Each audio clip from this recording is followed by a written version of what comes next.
Okay guys, start tayo ng discussion natin for today. So we are to solve for problems falling under the category of principles of hydrostatic pressure. So meron tayo ditong at least 11 problems for you to fully understand the following concept. So for problem number 1, the hydraulic press shown contains a confined liquid with a relative density, otherwise known as specific gravity, of 0.65. Now, if a force of 190 kilograms is applied on a circular lead at A, which is to be located at the left side, with a diameter of 90 centimeters, what maximum load which may be placed at B, which is a rectangular platform lead, so which is 1.2 meters in length, and then you have 6 meters in terms of its base or width. Now, the difference in elevation between points A and then point B is 0.2 meters. So, again, ang hinahanap natin dito is yung load, So, kung titignan natin yung configuration natin, ito yung sinasabi niyang hydraulic press. So, sa hydraulic press ito, as you can see, you could locate at least 2 pressure locations. So, gaya ng sinabi ko sa inyo, mas malalim na part, doon natin makikita yung highest intensity ng pressure. Yung least intensity ng pressure, makikita natin siya doon sa mas mababaw na location, which is at B. So, kung titignan natin yung formula, ang formula natin, P2 is equivalent to P1 plus gamma height. So, P2 natin is location ng highest intensity ng pressure. Ang P1 is yung location ng lowest intensity ng pressure. So, yung left side compared to the right side is actually equivalent, provided magdadagdag tayo additional pressure, which is in terms of gamma height. So, since makikita natin yung highest intensity and pressure natin at point A, lilabel ko siya as P2. Makikita natin yung lowest intensity ng pressure at B, lilabel ko siya as P1. So, yung 0.2 meters na height na tinutukoy nating specific gravity ng liquid dito, which is at 0.65, yun yung tinutukoy nating additional pressure. So, in this case, ang formula natin, from P2 is equivalent to P1 plus gamma multiplied by the height, then becomes PA is equivalent to PB plus specific gravity multiplied by gamma ng water multiplied by the height. Now, in this case, kung titignan natin, at locations A or 2, at locations at B or 1, meron tayong makikita ang presence ng solid. So, kung meron tayong presence ng solid, tapos meron tayong tinatawag na concept ng pressure, you have pressure is equivalent to force all over area, provided meron tayong isang solid object. So, in that case, gagamitin natin yung formula na ito at locations A and then that of B. So, in this case, ang formula natin then becomes FA all over AA is equivalent to FB plus specific gravity, gamma ng water multiplied by yung corresponding height. So, ito yung choices natin in terms of yung unit weight ng water. So, from FA, isa-substitute na natin yung formula natin. Then, ang FA natin then becomes what? 4FA all over 5 dA square. Ayan yung portion natin ng FA as all over AA. Tapos, since ang hinahanap natin dito is yung value ng FB, so ito siya, initially, so nung nirumble natin yung formula, magsi-switch place to dalawang side natin na ito. So, you have 4FA all over 5 dA square minus specific gravity ng unknown fluid multiplied by unit weight ng water multiplied by the height is equivalent to FB all over length multiplied by the width. So, in this case, kukuha natin yung value ng force which may be supported or applied at B. You have FB, therefore, is equivalent to length multiplied by the width multiplied by 4FA all over 5 dA square minus specific gravity, unit weight ng water multiplied by the height. So, in this case, substitute na natin mga corresponding formulas natin, corresponding values natin sa corresponding formula. You have the length at 1.2, the width at 6. So, combine natin yung dalawang values all together, maging unit ng square meter. So, for 190 kg of force, yung value ng FA. Then, you have 5 multiplied by 0.9 square meter. Iyon naman yung value ng diameter. Specific gravity is 0.65. Ang gagamitin natin dito yung unit weight ng water. So, ang available is 1,000 saka 9.806. Now, since ang hinahanap natin dito yung unit is expressed in terms of the kilogram force, much better na gamitin natin dito is 1,000 instead na 9.806. Multiplied by 0.2, which is yung corresponding difference in elevation between points A as well as B. So, in this case, yung maximum load that may be supported at the rectangular platform lead is equivalent to 1,214.3601 kg of force. Ayan. So for problem number 2 naman tayo, no? A 0.3 diameter pipe is connected to a 0.02 meter diameter pipe and both are rigidly held in place. So lumalabas, nagkaroon tayo dito ng isang common pathway. So nagkaroon tayo dito ng reduction ng tinutukoy nating pipeline. So from 0.3 naging eventually 0.02. Both pipes are considered to be horizontal with pistons or with stoppers at each end. If the space between the pistons is actually filled with water, ang question natin dito is, what force will have to be applied to the larger piston to balance a force of 90 newtons applied to the smaller piston? So ito yung configuration natin. So ito yung larger pipe which is actually connected to sa my smaller pipe natin. And then both ends are placed with stoppers on both ends. So lumalabas yung stoppers natin in the form of pistons, a larger piston and then smaller piston. So ang smaller piston natin is to be exerted with 90 newtons of force, whereas yung larger piston natin, hinanap natin yung force na exert sa kanya.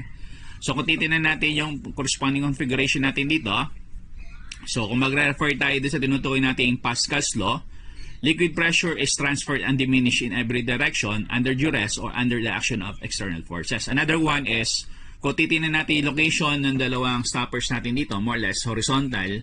So ang liquid pressure kasi that is actually located in a horizontal plane is said to be constant or the same. So meaning, ang point ko lang is, yung pressure that is actually exerted dito sa may larger piston is equivalent to sa pressure that is to be exerted on the smaller piston kasi nga on the same horizontal elevation. Or kung mag-refer din tayo sa Pascal's law. So in this case, same pressure tayo. Pressure on the larger piston is equivalent to sa pressure on the smaller piston. Now kung titingnan natin sa configuration, since yung mga pistons natin are examples of solids, so ang pressure formula natin pagdating sa solid, you have force all over area. So in this case, you have F all over A for the larger piston, F all over A para doon sa may smaller piston. So since yung piston natin technically is in the form of a cylinder, so eventually ang formula natin ng area is in the form of a circle. You have pi all over 4, diameter ng pinaka-piston o diameter ng larger piston square. Tapos ito naman sa kabilang side, diameter na smaller piston. So substitute natin dalawang formulas natin dito o rearrange natin. Ito siya. Eventually makakancel out yung 4 all over 5. 4 all over 5 on both cases. So lumalabas ngayon dito, kung sa-substitute na natin, ang matitira sa formula natin, you have larger force all over the squared value of the larger piston diameter, which is equivalent to the smaller force all over the smaller diameter piston square. So lumalabas, yung force to be exerted on the larger piston is equivalent to F small multiplied by the diameter ng larger piston square all over the diameter of the smaller piston. So, putting the assigned values all together, ang force to be exerted by the larger piston, F large, is equivalent to 20,250 Newton or equivalent to 20.25 kilonewton. So, problem number 3 naman tayo. The bottom of a river is 12 meters below the water surface. Underneath is is a silt which has a specific gravity of 1.75. So, pag sinabi natin silt, it is what we call burak, no? So, yung silt na to has specific gravity of 1.75 and then an unknown thickness labeled as T. If the pressure at the bottom of the silt is at 0.450 megapascal, what would be the silt's thickness? So, ito yung corresponding configuration natin. So, ito yung volume ng water at the top. And then, at the bottom side, ito yung volume ng pinaka-silt natin. So, technically speaking, lumalabas ganito. Ang mangyayari is actually ito, no? So, by the way, pag sinabi natin megapascal, ang identity ng megapascal is you have Newton all over square millimeter. Or, pag sinabi natin megapascal, ang corresponding power niya is times 10 raised to the 6th power Newton per square meter. Or, expressed in terms of the kilopascal, you have times 10 raised to 3 kilopascal. So, kilo has a power of 3. So, plus 3 have power of 6. So, technically, yun yung power ng mega. So, kung babasahin ko yung ginawa ko ditong solution, yung pressure daw exerted at the bottom of the silt or pressure at the bottom is equivalent to the pressure exerted by the water above the silt or pressure exerted by the water plus yung pressure exerted by the silt with thickness T or pressure exerted by the silt, P silt, no? So technically, pag sinulat ko ngayong formula, pressure at the bottom is equivalent to PH2O plus pressure exerted by the silt So, breakdown natin yung corresponding formula. Pressure exerted by the water, you have gamma ng water, height ng water. Yung pressure exerted by the silt then becomes what? Specific gravity ng silt, gamma ng water, height ng silt. So, technically speaking, ang height is also what we call as the thickness. Yung nga lang, pag sinasabi kasi natin thickness, we are referring to a smaller number. Pero technically, ang height sa thickness is almost the same. So, yan. So, rearranging the corresponding formula, which is ito, no? So, lumalabas, transpose natin itong part na to doon sa kabilang side. So, itong side na to magiging negative. Then, yung specific gravity ng silt magiging denominator side along with yung pinaka-unit weight ng water. So, yung thickness ng silt natin is equivalent to the pressure exerted at the bottom minus unit weight ng water multiplied by the height of the water all over the specific gravity of the silt multiplied by gamma of water. So, in this case, no, i-assign na natin yung mga corresponding values. So, yung pressure at the bottom, yung 0.45 megapascal. So, ginamitan ko na lang siya identities. Instead ng megapascal, yung ginamit ko is Newton per square millimeter. Another one is, ang unit weight ng water technically is 9.806 Newton per kilonewton per cubic meter. However, in this case, since ang ginamit ko dito is Newton per square millimeter, I found it na mas maayos gamitin yung 9,806 instead na 9.806. So, from 9.806, gagamitin ko is 9,806. However, ang unit niya is Newton per cubic meter multiplied by yung corresponding height, which is 12 meters. So, nag-fix ako dito ng corresponding conversion. So, all over 1.75, 9.806 Newton per cubic meter. So, again, ito yung unit weight ng water. So, itong dalawang portions na to, ito yung tutukoy natin conversion factors. Para eventually, kasi ang concept natin dito, so sa numerator part natin, Newton all over square millimeter minus dapat Newton all over square millimeter. So, for that to take place na malabas, you have here meter, cubic meter. So, eventually, may matutira tayo dito square meter. Ko-convert natin yung square meter in terms of the square millimeter. So, in that case, square millimeter sa baba, square millimeter sa taas. For every 1 meter, you have 1,000 millimeter. Or for every 1 square millimeter, you have 1,000 square millimeter. So, eventually, sa main numerator part natin, ang unit niya is you have Newton all over square millimeter. Sa ilalim naman, ang unit natin is you have Newton per cubic meter multiplied by 1 cubic meter. So, technically or essentially, makakancel out yung cubic meter. So, maging unit natin sa ilalim, you have Newton all over cubic millimeter. So, Newton per square millimeter sa taas, all over Newton per cubic millimeter sa ilalim. So, technically speaking, magiging corresponding unit natin dito is expressed in terms of the millimeter. So, ang thickness of the silt is equivalent to 19,365.8693 millimeters, or when converted in terms of the meter, it is equivalent to 19.3659 meters. So, yan. Or, pwede din naman na kutitin na yung unit natin dito, Newton per square millimeter. So, ginamit ko dito is 9,806. So, in this case, ang ginamit ko naman is yung typical value na ginagamit, which is 9.806. However, instead na 0.45 Newton per square millimeter, ang ginamit ko naman dito is 450 kilonewton per square meter.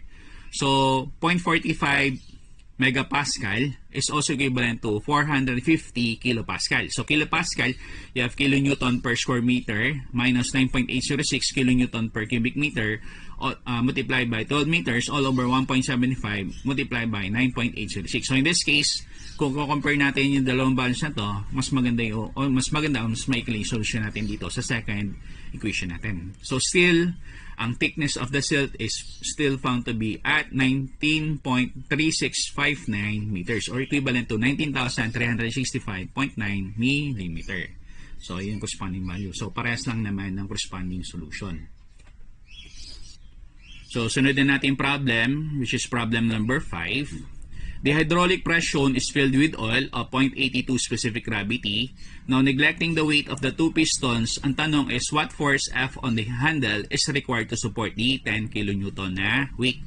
So, ito yung corresponding configuration natin. So, in this case, ang hinahanap natin dito is yung force exerted on the handle. So, in this case, lumalabas, dalawang possible isolation ang pwede natin gawin. First isolation is yung isolation on the part of the liquid. that on the oil pala, no, this actually contained, and the other one, other isolation, is yung pinaka-isolation on the part of the handle. So unahin natin yung isolation to be done on the oil that is actually being contained. So ito siya. So let us isolate yung pinaka-portion ng oil. So kung titingnan natin yung configuration natin na malabas, same horizontal elevation. So basta same horizontal elevation, masasabi natin yung pressure is said to be the same. So at both ends, yung pressure natin doon sa may left side is equivalent doon sa pressure located doon sa may right side. However, in this case, again, kung titingnan natin, dito sa may left side, meron tayong solid object. Sa may right side, meron naman tayong solid object. So in this case, yung pressure formula natin, instead na gamma high, pwede natin gamitin siya force all over area. So again, ginamit ko yung formula na yon. Pressure do sa may left is equivalent to sa pressure sa may right. So technically, F all over A on the part of the left side, and then F all over A on the part of the right side. So again, since yung shape ng pinaka-solid objects natin is actually cylindrical, gagamitan na naman natin ang formula phi all over 4 diameter square. So in that case, lumalabas, pwede mag-cancel out yung concept ng phi all over 4 both ends. So technically speaking, ang matitira natin sa formula, force on the left all over diameter ng left square is equivalent to sa force on the right side all over diameter on the right side. So para makuha natin yung force to be located on the right side, you have force on the left side multiplied by the diameter on the right side square all over the diameter on the left side square. So, i-fix na natin mga corresponding values. You have 10 kilonewton multiplied by 25 square millimeter all over 75 square millimeter. So, technically speaking, magkakancel out yung unit na square millimeter all over square millimeter. So, in the end, ang matitira natin unit dito, so you have kilonewton. So, yung force natin, which is to be located on the right side, is equivalent to 1.11 kilonewton. So, technically, ito yan. So, once magkaroon tayo ng isolation doon sa may pinaka-handle, ito siya, no? So, review nyo lang yung statics of rigid bodies nyo. So, ito yung pinaka-handle natin. So, since meron tayong hinge dito, so technically speaking, basta't meron tayong hinge, meron tayong dalawang reaction, isang vertical, isang horizontal. So, ito yung sinolve natin kanina, force exerted on the right side. Ito yung force exerted on the handle. So, technically, lumalabas, yung direction ng force natin dito, sa side na to, i-reverse natin siya doon sa may kabilang side. So, yun yung tinutukoy nating Newton's third law of motion, which states that for every action, there is an equal. So, sabihin, gagamitin natin yung value na 1.11 na rin na ito doon sa susunod nating isolation or equation. However, in terms of direction, i-reverse lang natin yung corresponding direction. So, in that case, yun ang mag-explain bakit yung force on the right side is going up from previously going downwards dito sa may kabilang isolation natin. So, in this case, lumalabas, tatlo yung unknowns natin, dalawa dito sa may hinge, tapos yung pinaka-main requirement natin, yung force exerted on the handle. So technically, gumagamit tayo ng concept ng moment equation provided meron tayong more than one particular unknown. So in that case, lumalabas, applicable siya dito. So pag nag-moment tayo dito sa may hinge part, essentially, mawawala yung dalawang unknowns natin. Yung R hinge na Y, saka R hinge na X. Kasi nga, basically, dahil wala silang perpendicular distance. So with moment summation at the hinge portion, all forces going in the clockwise direction is considered to be positive. So technically, kung mag-rotate na yun, no? So yung force exerted on the right side, so since opposite siya sa lubong, negative. So yung force ng handle, so since ito is along, lumalabas, ito naman is actually positive. So lumalabas, pag nag-moment summation tayo at this particular side, lumalabas, yung force exerted on the handle, magmula dito hanggang dito, perpendicular distance niya is 65 centimeters. Tapos, yung force exerted on the right side, ito yung perpendicular distance niya, which is 40 centimeters. So, i-fix na natin mga corresponding values. Lumalabas, yung force exerted on the handle is equivalent to force exerted on the right side multiplied by 40 centimeters all over 65 centimeters.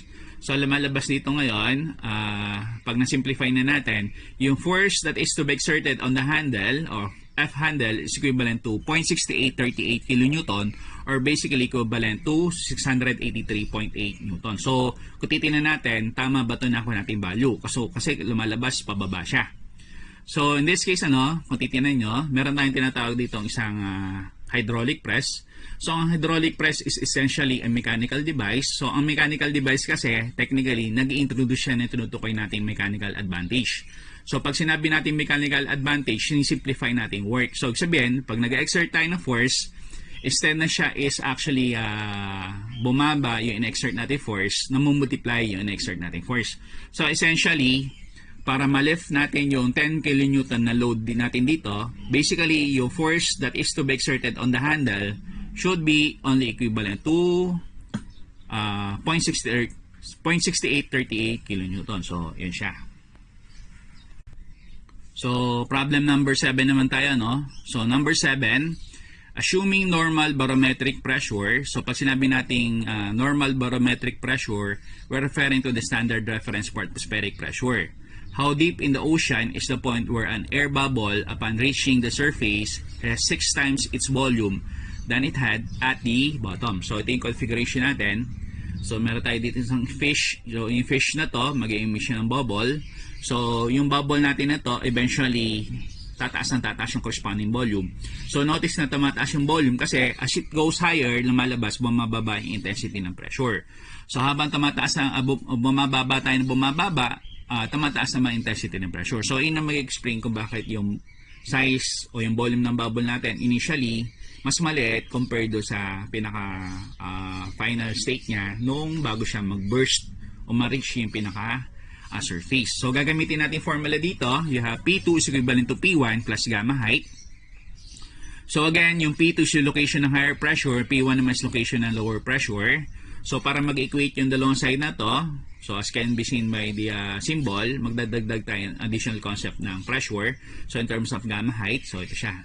So ito yung location ng lower pressure, ito naman yung location ng higher pressure. So in between the two locations, meron tayong height or depth ng liquid, so meron tayong additional pressure.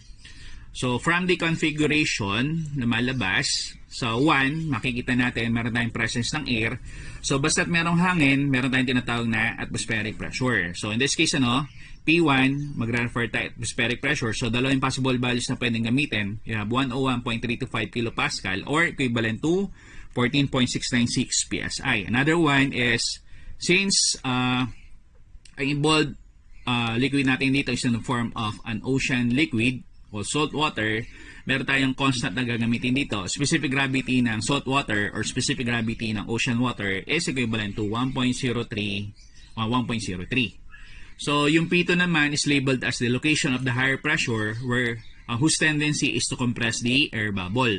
So since meron tayong P1, meron tayong P2, so meron tayong change in condition, meron tayong P1, B1 all over T1 is equivalent to P2, B2 all over T2. Now since meron tayong tawag dito, kung titignan natin yung configuration, since meron tayong presence ng tinutukoy nating ocean water o salt water or sea water, basically pwede nating assume na meron tayong constant temperature. So kung constant ang temperature, pwede tayong mag-refer doon sa tinutukoy nating Boyle's law, so constant temperature. So initially, ang formula natin, you have P1, B1 all over T1 is equivalent to P2, B2 all over T2. So since gagamitin natin yung concept ng Boyle's law, assume natin ang constant temperature, T1 is equivalent to T2. So in that case, ang final formula natin then becomes P1, B1 is equivalent to P2, B2. So ang B2 is referred to as the volume of the bubble at its smallest value. Ang B1 naman is volume of the bubble at its highest value. So from the problem statement, sabi, initially daw, ito yung volume natin. So upon reaching the surface, yung volume daw niya is 6 times that it had before. So B1 therefore is equivalent to 6B2. So in that case, lumalabas from the original formula which is P1, B1 is equivalent to P2, B2. Kuhanin natin P2. So P2 therefore is equivalent to P1, B1 all over B2. So in that case, gamitin natin corresponding value. So ang P1, pwede siyang 101.325 or 14.696 psi. So ginamit ko dito is 101.325 kilopascal. So ang B1, sabi dito, B1 is equivalent to 6B2. Substitute natin value ng 6B2. Wala tayong affix na value sa B2. So essentially, makakancel out yung B2 all over B2. So multiply natin 101.325 doon sa value ng 6. So in that case, yung P2 natin, from 101.325, eventually ang value niya is 607.95 kilopascal. Also, kung gagamitin natin yung formula ginagamit natin for this particular chapter, yung P2 is equivalent to P1 plus gamma height. So, gamma ng ocean, height ng ocean. So, gamma ng ocean, be-breakdown natin base doon sa formula ng specific gravity formula. So, gamma ng ocean then becomes specific gravity ng ocean multiplied by the gamma of water. So, in this case, para ma-compute natin yung height ng pinaka-ocean itself, lumalabas, you have P2 minus P1 all over gamma ng ocean. Saan ang gamma ng ocean natin is you have specific gravity ng ocean multiplied by the gamma of water. So in this case, lumalabas, ang height ng ocean natin is equivalent to 607.95 minus 101.325 in units of the kilopascal all over 1.03 in specific gravity ng ocean multiplied by the standard unit weight of water. So since kilopascal to, much better na gamitin natin constant is 9.806 kilonewton per cubic meter. Kilonewton per square meter sa taas, kilonewton per cubic meter sa ilalim. So, kilonewton, magkakancel out. Makakancel out yung square meter, however, may matitira tayong meter. So, in this case, ang height ng ocean water natin is equivalent to 50.1599 meters. Or, meron pa tayo isang solution. So, ito yung SI. Kung gusto naman natin lumabas na unit natin ng height ng ocean is in terms of the feet. So, P2 is equivalent to P1 B1 all over B2. So P1, ang atmospheric pressure yung gagamitin natin instead na 101.325, you have 14.696 still multiplied by 6B2, so as is B2. So magkakancel out si B2. So 6 multiplied by 14.696 is equivalent to 88.176 PSI. So using the same formula pero iba yung mga corresponding unit, so lumalabas you have 88.176 minus 14.696 all over 1.03 multiplied by 62.427. So, kung titignan natin, ang unit natin sa taas, pound of force per square inch. Sa ilalim naman, pound of force per cubic feet. So, magkakancel out yung pounds sa pounds. However, yung square inch sa cubic feet, hindi magkakancel out. So, in that case, magpo-provide tayo ng conversion. So, since ang gusto natin maging unit dito is actually in terms of the feet value. So, ito siya, no? So, instead na makancel out completely yung cubic feet, bawasan natin siya ng dalawa. So, ang multiplier natin is 1 feet all over 12 inches. So, i-raise lang natin siya sa power of 2. So, for every 1 square feet, you have 12 square inches. So, essentially, ang height ng ocean water natin is you have 164.5591 feet. So, pag kinumpare natin yung 164.5591, pag kinonvert natin siya, essentially, nasa range siya ng 50.1599 meters. So, ayan. So, yun yung problem number 7. So, ayan. So, problem number 8 naman tayo, no? So, sabi dito, the basic elements of a hydraulic press is shown in the figure below. The plunger, pag sinabi natin plunger, maliit na piston, has an area of 1 square inches and then a force F1 can be applied to the plunger through a lever mechanism having a mechanical advantage of 8:1.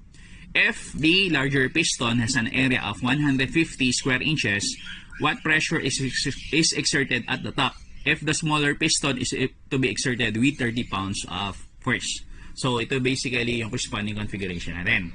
So, once again, since meron tayo ditong presence ng liquid na malabas, meron tayong possible locations ng higher sa lower. So, again, ang higher pressure makikita natin doon sa lower portion. Ang lower pressure makikita natin doon sa higher pressure location. So, in this case, ito yung location ng higher intensity ng pressure. Ito na may location ng least or lower intensity ng pressure. So, ayos lang ulit natin. Nagalaw natin yung cellphone, no? So, ayan. So, ang hinahanap natin dito is pressure be exerted at the top. So, kung titignan natin, applicable ba yung formula ng P2 is equivalent to P1 plus gamma height? So, possible sana. However, ang problema natin dito, para mag-applicable yung formula na P2 is equivalent to P1 plus gamma height, kinakailangan meron tayong value ng height. So, however, in this case, wala nga tayong given na height, pero meron sinasabi dito, meron daw mechanical advantage ng 8:1. So, pag sinabi natin mechanical advantage ng 8:1, pag nag-apply kayo ng 1 pound of force, magiging 8 pound of force. Or for every 1 kilogram of force being applied, mamumultiply siya into 8 kilogram of force. So, in this case, basahin ko lang ulit, no? Mechanical advantage refers to the simplification of work as stated for every one part of force or effort, it is multiplied 8 times. So in this case, I have F1 all over 1 is equivalent to F2 all over 8. Or, kung gusto natin kuhanin F2 therefore is equivalent to F1 all over 1 multiplied by 8. So technically, since yung F1 natin is equivalent to 30 pounds, lumalabas yung effort natin na 30 pounds is nagiging 240 pounds na work or effort. Therefore, yung pressure at the top of the piston, so ang ginamit ko ditong formula is you have F all over A. Baka sabihin nyo, sir, bakit F all over A? So once again, meron tayo ditong piston. So ang piston is an example of a solid object. So yung pressure that is to be exerted by the solid object is equivalent to force all over area. So hanapin na natin, no? So since nakuha na natin yung force to be exerted at the top, which is equivalent to 240 pounds, given naman yung area ng piston at the top, so which is 150 square inches, 240 all over 150, ang pressure exerted by the piston at the top is only equivalent to 1.6 psi. So tingnan natin. So yung pressure now that is to be exerted by the plunger or yung mas maliit na piston is equivalent to 30 psi. Tapos yung pressure exerted by the piston which is to be located at the higher portion is only equivalent to 1.6. So ano meron sa 30? So sa 30, meron tayo dito higher pressure. So 1.6, meron tayo dito tinutukoy ng lower pressure. So validated natin na tama lamang yung na-compute natin ditong pressure that is to be exerted by the piston. So for problem number 9, from the composite layers of liquid stored in a vessel at which liquid with a pressure of 0.7 megapascal absolute will be first achieved. So ito siya. So ilan yung liquids natin? You have 1, 2, 3, tapos you have 4. So first liquid natin, you have ethyl alcohol. So corresponding height or depth niya 60 meters. Ang mass density niya, you have 3.3 kg per cubic meter. Then, doon sa ilalim ng pinaka-ethyl alcohol natin, meron tayong tinatawag na oil. So, yung height or depth niya is 10 meters. Ang mass density naman niya is at 899.6 kg per cubic meter. So, sa ilalim ng oil, we could locate water. So, yung height or depth niya is only around 5 meters. So, pansinin niyo, no, ang mass density ng water natin dito, hindi siya standard. So, ang value is 979 kg per cubic meter. So, ang standard mass density ng water, you have 1,000 kg per cubic meter. So, ibig sabihin, kaya 979 yung mass density ng water natin kasi yung location natin dito, wala siya doon sa sea level. So, at the bottommost portion, meron tayong makikita ditong glycerine. Ang corresponding height niya is only around 5 meters. So, mass density ng glycerine, you have only 1,236 kg per cubic meter. So, you have 1, 2, 3, and then 4 liquids. So, kung papansin nyo dito, no, pag nag-settle down yung 4 na liquids natin dito, maglo-locate at the bottommost portion yung liquid having the highest density. So, in that case, makikita natin yung glycerine. So, meaning, let's say, for example, meron tayong oil, meron tayong water. So, ang reason kung bakit yung oil nagsisettle at the top is basically, mas mababa yung mass density niya compared sa water.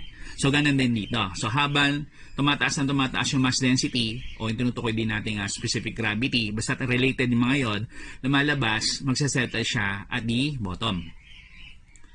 So, ang absolute pressure natin, exerted at the bottom of the ethyl alcohol, you have atmospheric pressure, tapos pressure exerted by the ethyl alcohol. So, tiyan natin, no?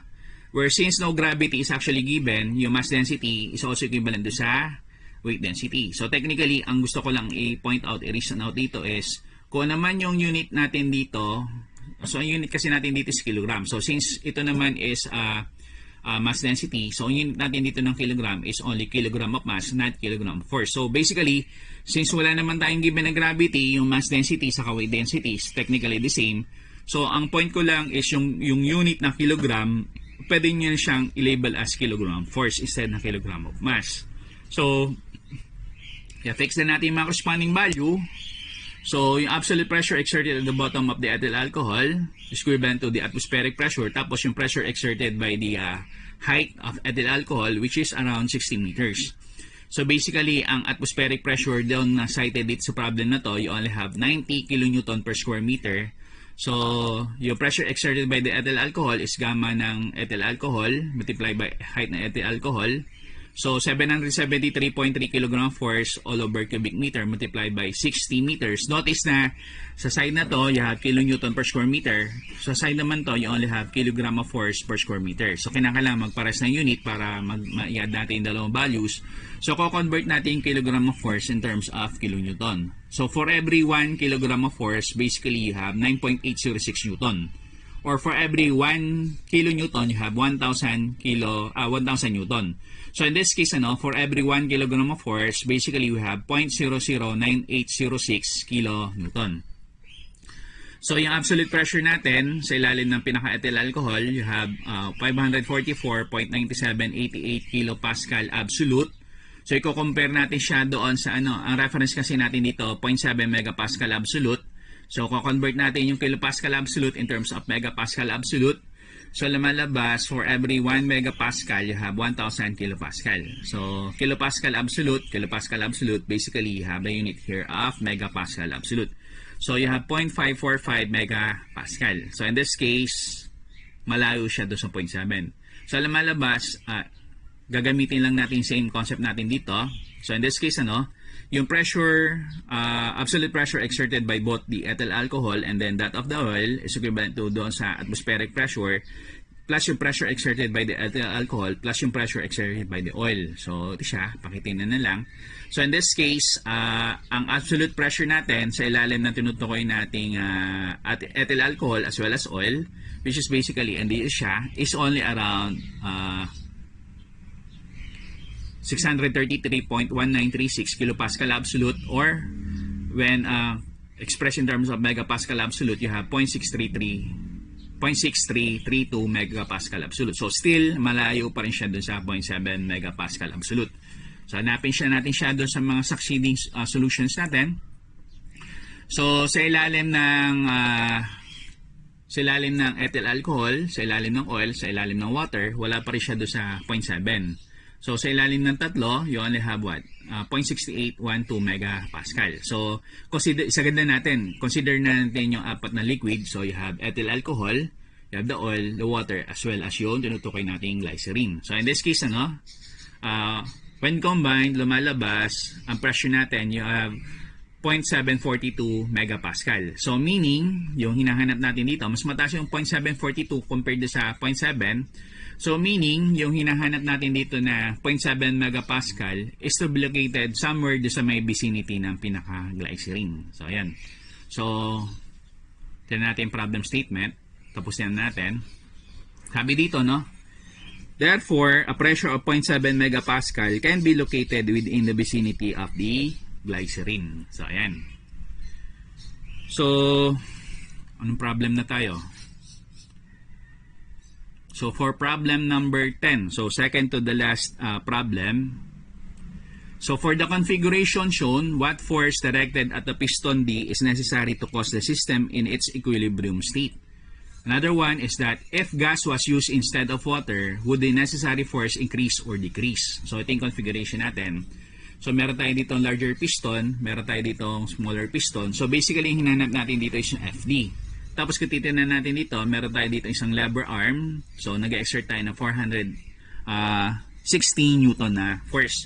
So, basically, dalawa yung magiging possible isolation. So, sa statics of rigid bodies, na-emphasize doon yung tinutukoy natin free body diagram. So, in this case, pwede tayong gumawa ng tatlong free body diagram.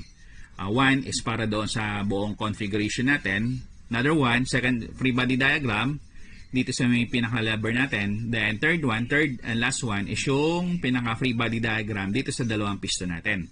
So, yung third free body diagram, yun yung gagamitin nating free body diagram for us to be able to finally solve yung value ng FD.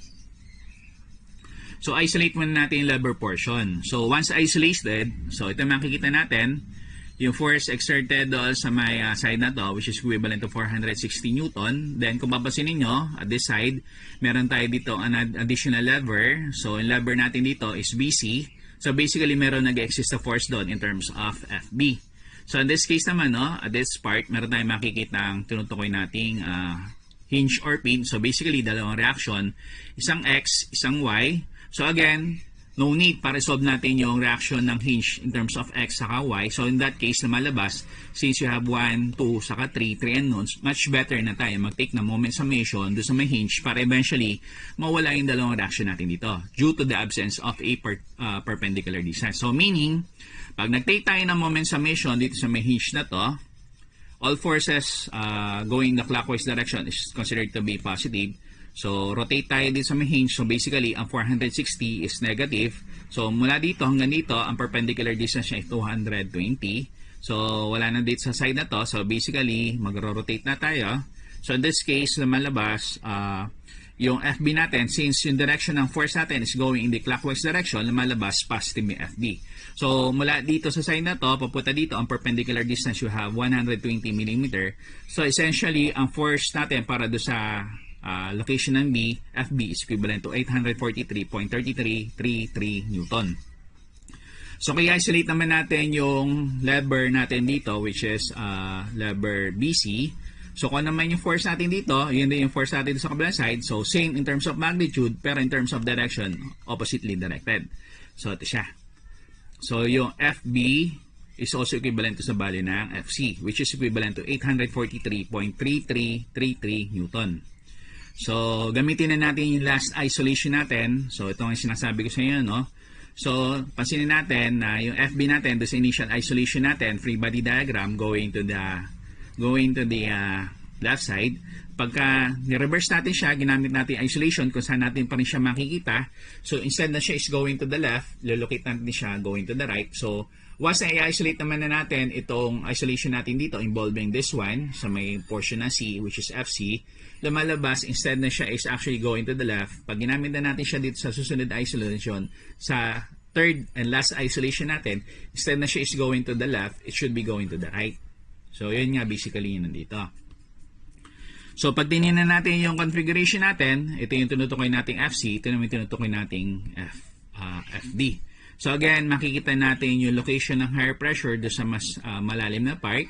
Makikita natin yung lower or least amount of pressure doon sa mas mababaw na part, which is at FD. So, higher pressure doon sa may C. So, nilabel ko na as P2 saka P1. So, base doon sa formula na P2 is equivalent to P1 plus gamma height. So, P2 therefore is equivalent to P1 plus gamma height, diba? So, basically, again, is ito. Papasinin nyo, sa P2, meron tayong presence ng solid. Sa P1, meron tayong presence ng solid. So, basically, pwede natin gamitin yung formula ng F all over A o yung pressure formula involving solids. So, from P2 is equivalent to P1 plus gamma ng water multiplied by height ng water. Eventually, have FC all over AC is equivalent to FD all over AD plus gamma ng water multiplied by height ng water. So, in this case, para makuha na natin yung force exerted at D, you have FD is equivalent to quantity of FC all over AC minus gamma ng water multiplied by height ng water, close quantity multiplied by AD. So, substitute na natin mga corresponding values para makita nyo yung solution natin. Eventually, ang force exerted on the piston at D is equivalent to 15,726.5932 Newton. So, yan. So, ito yung first requirement natin. Supposedly, ang given dito is actually liquid in the form of water. Now, ang question dito is, kung magpalitan daw natin yung liquid natin at ang gagamitin natin is gas, ano tendency na force? Tataas ba or bababa? So, if gas was used instead of water, yung pressure exerted by the gas is the same at all points of confinement. So, meaning, hindi na natin gagamitin yung formula ng P2 is equivalent to P1 plus gamma height. Kasi nga, ang involved substance natin dito is in the form of gas. So, gagamitin lang natin P2 is equivalent to P1 plus gamma height. Supposedly, ang involved substance natin dito is in the form of liquid. So, in this case, PC is equivalent to FD kasi nga gas yung nandito sa pinakaloob. So, basically, ang gagamitin natin formula is you have F all over A kasi nga basically lumalabas, once again, meron tayo ditong presence ng solid. So, PC is equivalent to FC all over AC is equivalent to 298,268.1408 Newton per square meter. So, with PC is equivalent to PD, wherein PD is equivalent to FD all over AD, And then FD is equivalent to 5 all over 4, diameter ng piston at D square multiplied by PC. So substitute na natin yung corresponding value. Eventually, ang force exerted on piston D if gas was used instead of water, FD have 15,835.9253 Newton. So tinanga doon natin. So 15,835 versus 15,726. So lumalabas, mas malaking force ang exert natin supposedly kung ang gagamitin natin is gas instead of water. So yan. So okay, last problem na tayo, no? So problem number 11, basahin ko lang yung problem statement. A cylindrical tank having a diameter of 1.5 meters and then height of 4 meters is open at one end and then closed at the other end. It is placed below the water surface with its open end down. So ang question natin dito is, how deep below the water surface should the tank be placed if the depth of the water inside is equivalent to 1.8 meters? So ito siya. So ito yung pinaka-configuration natin, no? So sabi dito, no? At this point, air exert the same pressure at all points of its confinement. So ang point ko lang dito is ganito. So meron tayong isang open top cylinder. So babalik na rin natin siya, ilulubog natin siya. So in that case, lumalabas, may papasok na certain volume of water. So yung certain volume of water na to, ang tendency niya is pe-press niya yung matatrap na hangin. So since ang substance natin dito basically is in the form of air, kung papansin niyo, meron tayong mga vectors dito na kulay blue. Ang ine-emphasize lang dito is yung pressure natin dito sa side na to, yung pressure doon sa may gilid, at yung pressure doon sa may pinaka-topmost portion, since ang involved substance natin is in the form of air, is basically the same. So kung titingnan natin o sisimplify pa natin further yung corresponding configuration, ito na siya. So ang hinanap natin dito is yung X, yung distance from the water surface magmula doon sa pinaka-labi o doon sa pinaka-lid ng pinaka-inverted open top cylinder natin. Dahil kung titignan natin dito, no, so kung i-apply natin yung formula ng P2 is equivalent to P1 plus gamma height, meron ako dito label na isa pang height. So basically kasi ito, no, wala tayong makukuha reference point dito o reference ng pressure dito. Rather, meron tayong makukuha reference dito ng pressure. So gagamitan natin ng Boyle's law. So in this case, solve muna natin corresponding height. Then, consider na lang natin yung 1.8 meters. So yung 1.8 meters to. So technically speaking, pag nakuha natin yung height natin dito, which is yung bayad sa P2 minus P1, P2 minus P1 all over yung gamma na height, i-add lang natin doon sa 1.8 meters. Yun na yung tinutukoy nating height, yung height or depth na nun. So tinabalik tayo dito. Ito, no? So, paki-disregard nga pala yun sa taas, 1,062.427, 9.806 kung nakalagay dito is atmospheric pressure. Medyo mali yun, no? Ang atmospheric pressure kasi, hindi yan. Rather, ang tawag natin dito is standard unit weight ng pinaka-water natin. So, gamitin natin yung formula na P2 is equivalent to P1 plus gamma height. Again, P2 is yung location ng higher pressure. Ang P1 naman is yung location ng lower pressure. So, para mag-equate yung P2 is equivalent to P1, kinakailangan magdagdag tayong additional concept ng pressure, which is gamma height. So, tingnan natin. So, ang formula ang gagamitin natin dito for us to be able to solve for this particular problem, you have height is equivalent to P2 minus P1 all over gamma ng water.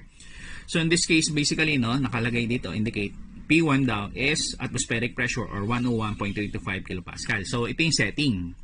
Initially, meron tayong isang cylindrical tank. Hindi pa natin siya nilulubog. So, basically, since yung pinaka-cylindrical tank natin open, bukas, merong hangin sa loob. So, yung hangin sa loob, ang tawag natin doon is yung pressure ng trap air o pressure ng hangin. So, since yung open na lata na yon is actually open sa atmosphere, yung pressure ng hangin sa loob is basically yung tinutukoy natin atmospheric pressure. Kaya nga nakalagay is 101.325 kilopascal. So yung B2 naman, ito yung volume ng hangin na nasa loob nang hindi pa siya napipress or napipipe or hindi pa siya under duress. So since yung cylinder natin dito is cylindrical, para makuha natin volume, you have 5 over 4 diameter ng tank square tapos height ng trap air. So essentially, ang pinaka-height natin kasi dito ng tinutukoy natin cylindrical tank is actually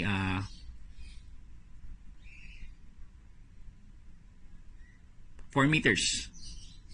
So ayan, 4 meters. Huwag kayong magre-refer dito ng ang height ng trap air. Rather, ito, no? So, balik tayo muna dito. Ito. P2 saka P1. So, balik tayo, no? Para mas maintindihan nyo. So, pag sinabi natin conditions number 1, ito yung point o location or condition or state kung saan yung cylindrical tank natin, hindi pa natin siya na-immerse sa body of water. Ang condition number 2 naman, ito yung condition or point kung saan yung pinaka-cylindrical tank natin had already been immersed sa pinaka-water natin. So, kung titignan natin dito, nakalagay, pressure of air inside the container, yun yung P1. So, i-equate natin siya sa atmospheric pressure which is 101.325 kilopascal. Ang B1 naman, ito yung tinutukoy natin volume of the air inside the container or volume of the air inside the container, pares pala. So, ang formula natin ng B1 basically is yung dimension ng pinaka-cylinder natin. So, ang formula natin ng volume ng isang cylinder, you have 5/4 diameter ng tank square multiplied by height ng tank which is 4 meters. So, ayan.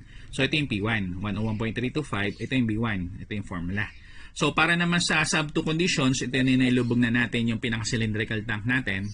So, technically, meron matatrap na hangin dito. So, again, once again, no, since meron tayo dito ang presence ng air, at since ito is an example of a gas, so lumalabas, yung pressure at all points its confinement is said to be the same. Lumalabas, yung P2 natin dito, hindi lang natin makikita sa side na to, pati na rin doon sa pinaka-topmost portion. So, P2, lilabel natin siya as pressure ng trap air. Ang B2 naman is volume of the trap or that of the pressurized air.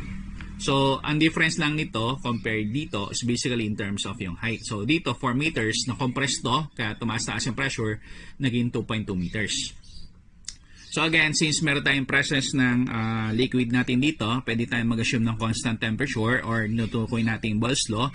So, from P1, B1 all over T1, you have P2 is equivalent to P2, B2 all over T2. So, constant temperature, T1 is equivalent to T2. So, essentially, you have P1, B1 is equivalent to P2, B2. Or, technically, kukuha na natin yung P2 para magamit natin sa formula na height is equivalent to P2 minus P1 all over gamma na height. So, essentially, P2 therefore is equivalent to P1, B1 all over B2. So, substitute na natin mga corresponding values. So, 101.325 kilopascal multiplied by 5 all over 4 multiplied by 1.5 square meter multiplied by 4 meters. Notice sa ilalim, meron tayong 5 all over 4. So, essentially, magkakancel out yung 5 all over 4 sa 5 all over 4. Same diameter. So, sabihin, magkakancel out din yung 1.5 square meter sa ilalim doon sa taas. So, essentially, you have 101.325 kilopascal multiplied by 4 divided by 2.2 meters. So, ang P2 natin, tumaas yung pressure. So, from 101.325, naging 184.2273 kilopascal. So, para makuha na natin yung corresponding height, ito pa lang siya. Ito yung height formula natin. So, essentially, ito yung height na to, essentially, ito yung distance from the water surface magmula doon sa known pressure natin, which is P2. So, tingnan natin. Height therefore is equivalent to 184.2273 minus 101.325 kilopascal or kilonewton per square meter divided by yung unit weight ng water which is 9.806 kilonewton per cubic meter. Essentially, ang magiging unit natin dito is equivalent to 8.4542 meters. So, para daw sa pinaka-final requirement natin, ang sabi kasi dito is how deep below the water surface should the tank be placed if the depth of the water inside is 1.8 meters. So, susukatin natin magmula din sa pinaka-water surface natin, magmula din sa pinaka-labe or din sa pinaka-lid ng pinaka-inverted cylindrical tank natin.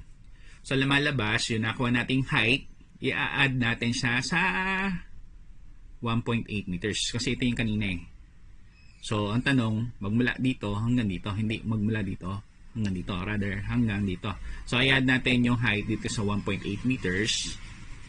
So, essentially, yung depth to which the lid of this container should be submerged from the water surface. You have height plus 1.8 meters. You have 10.2542 meters. So, yun po. Sana naintindihan nyo. For any question, pwede kayong mag-post ng PMs or personal messages on this particular topic. So, yun po. Thank you.